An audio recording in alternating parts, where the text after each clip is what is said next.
Xonaga kirganda hamma "Vau!" deydigan model bo'lsin, deydigan mijozlarimiz uchun Roza modelimiz.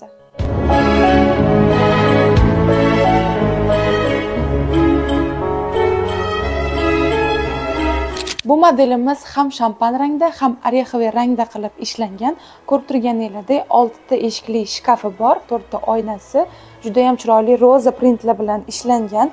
Materiali MDF krashenniy, kraskalari esa Yevromarka ispanskiy.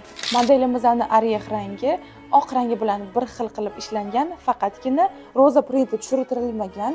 Oq variantiga ham roza printsiz qilib berishimiz mumkin, xohishingizga qarab. Rumolari juda ham chiroyli qilib ishlangan, 2 ta shkafi va 3 ta tortmasi bor. Kravatlarini o'lchamlari juda ham kattagina, spinkalarini ko'rib turganingizdek juda ham hashamdor. Qoshlarini qaranglar, qanaqa chiroyli. Spinkalarini barxit bilan ishlaganmiz. Ikkalasini ham spinkasi barxitli. Xohlasanglar, xohishingizga qarab, uyingizning dizayniga qarab spinkalarini rangini o'zgartiring.